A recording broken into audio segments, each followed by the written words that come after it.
everybody, welcome to a new FreeCAD BIM development video. This month I will show a little bit of the new BIM workbench that I'm working on. As you may know, this is an external project from FreeCAD. It's not included inside the FreeCAD source code. There are several advantages to this. Basically, it's easier for new people to look into the code and to help developing it. But it's really easy to install in FreeCAD. I will show you how it works. This is FreeCAD, bare new FreeCAD when you just install it, and you just have to go to these tools add-on manager. There is this warning message to tell you that you're downloading stuff from outside FreeCAD, and then you just locate the BIM workbench and install it,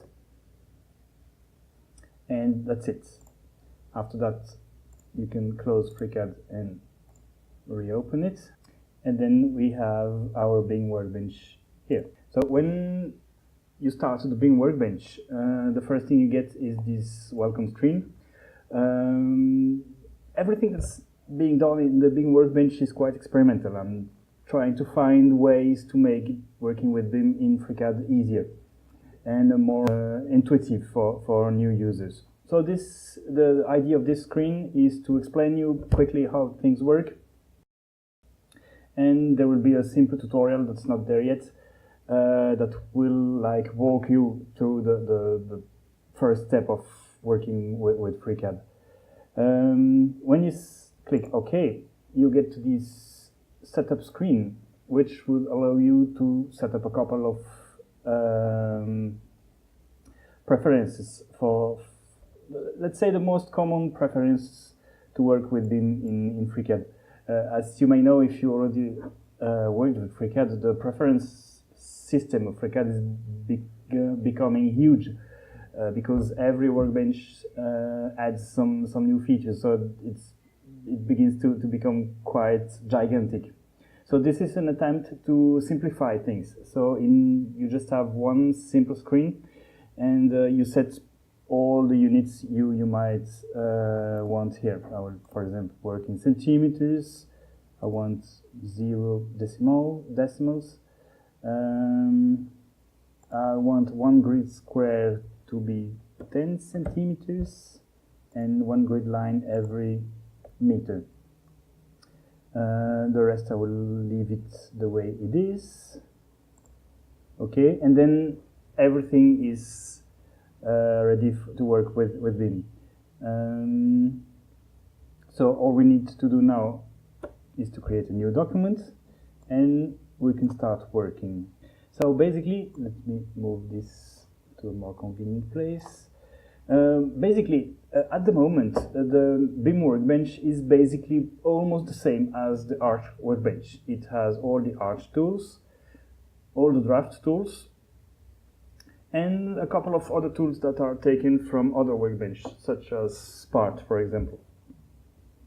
I will align them a little bit better for you to see. Otherwise, it will take all my screen space. This toolbar here, which is the same content as this manage menu, are new tools specific to the BIM workbench. They don't exist outside the BIM workbench. All the others exist in standard FreeCAD. They are just grouped differently. For example, in 2D drafting, you have all the draft tools. In 3D BIM, you have all the Arch tools. You have all the snapping tools here. Modify, I put there tools from a bit of all the workbench. You have draft stuff, and you also have part stuff. Everything that's actually useful to manipulate objects. Then you have the manage that have all the BIM tools I will talk about now, and utilities. I put a little bit of everything there as well. This menu and the modify, I'm still experimenting what works best, so they might change all the time. In this toolbar here, you have this new tool here that shows or hides the Python console, the report view, and the selection view, which I find very convenient because usually you don't need them to work, but sometimes you need them, and then with a click of a button you just show them and hide them, which is I find pretty convenient. And then we have these tools here. This first one is the preference screen that we saw earlier. So it's really easy to come back here and to change any setting you want. This one here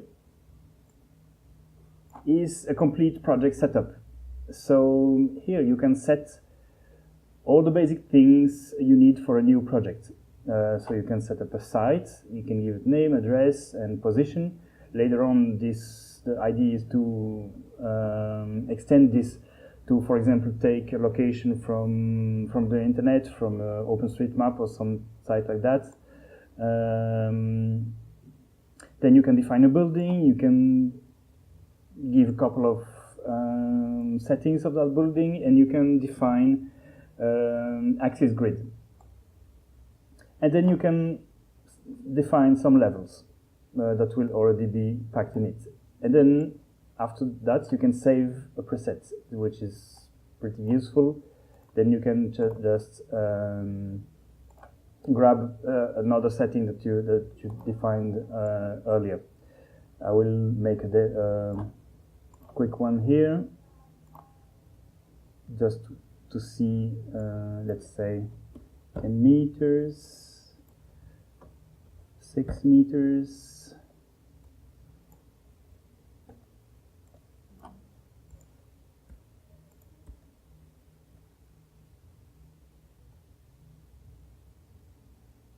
and no levels. Now we'll save a preset. Okay. And this is what you get when you press OK. So basically you have a building which contains a group which has an outline and a couple of settings here.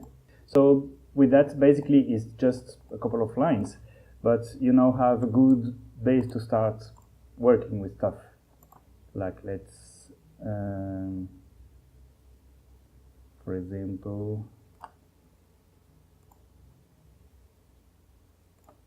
start with a couple of walls. Put some,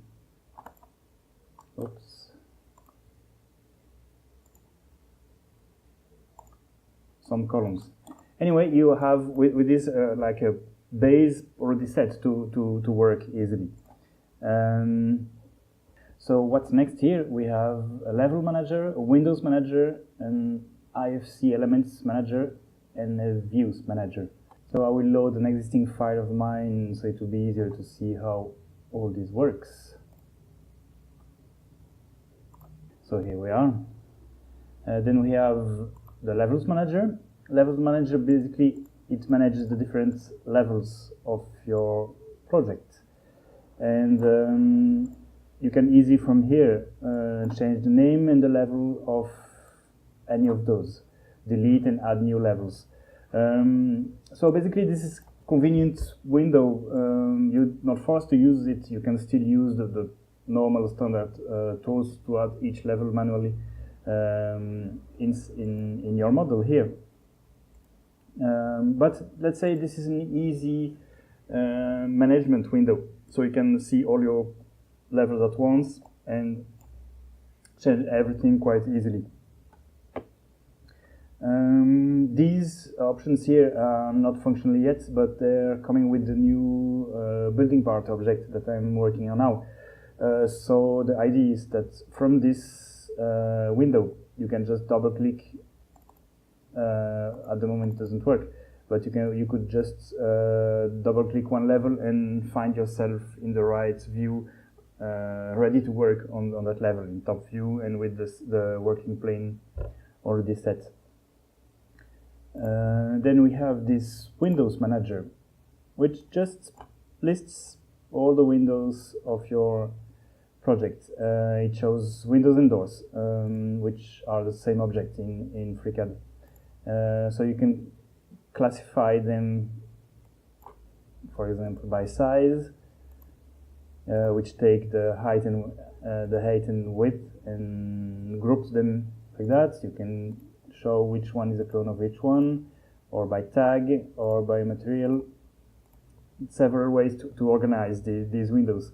And this is useful here. For example, you want to give a tag to a certain window. You want to manage all your windows, etc.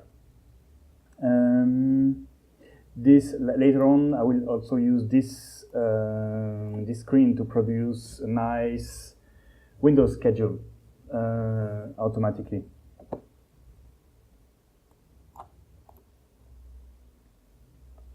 And another one that's really interesting is this one. This is a BIM Elements Manager. The idea here is to check that all the BIM elements of your project have the correct IFC type and will be exported to the correct IFC type. So they are grouped by type or by material, but in this project I didn't use any material. But you can basically reorganize all your objects. You can, for example, this is wrong, this should be a slab. You see now they're in slabs, and they have the icon to show that they have been edited. So when I click OK, the actual object will be changed. And so this is where you manage all your project before exporting to EFC to make sure that everything is correct. You remember this month that from now on, any BIM object in FreeCAD can take any IFC type available. There are quite a lot. This makes things really convenient and really flexible to really use any of the FreeCAD tools to make any kind of BIM object. And you can manage the materials here as well. But let me load a project that has some working plane proxies. Here we are, and this project has a couple of working plane proxies defined. As you can see, the green objects here. And now if we use this view, we have those working plane proxies here. And by double-clicking one or another, I place myself in the right view where they were defined with the working plane at the correct location. So this is really a convenient window that sticks below the combo view here, and that allows you to use these working plane proxies, and also later on the building part object will appear here as well. So that's basically it at the moment. As you see, it's nothing really revolutionary, and it's mostly interface layer on top of the rest of FreeCAD. That's basically the idea behind the BIM workbench. All the core functionality will stay inside FreeCAD, so you can still use FreeCAD without the BIM workbench, and you won't lose any functionality. Just the BIM workbench will try to unify things and make things a bit more intuitive to work with. This is a big experiment, so all the comments are not only welcome but highly needed, because there is more in many heads than in only one. We have thread on the FreeCAD forum to discuss this BIM workbench. I will put the address in the comments here, and yeah, be welcome there and help us to make this better and more intuitive and easier to use. That's it for this month, I guess. So I hope you liked, and see you next month. Bye.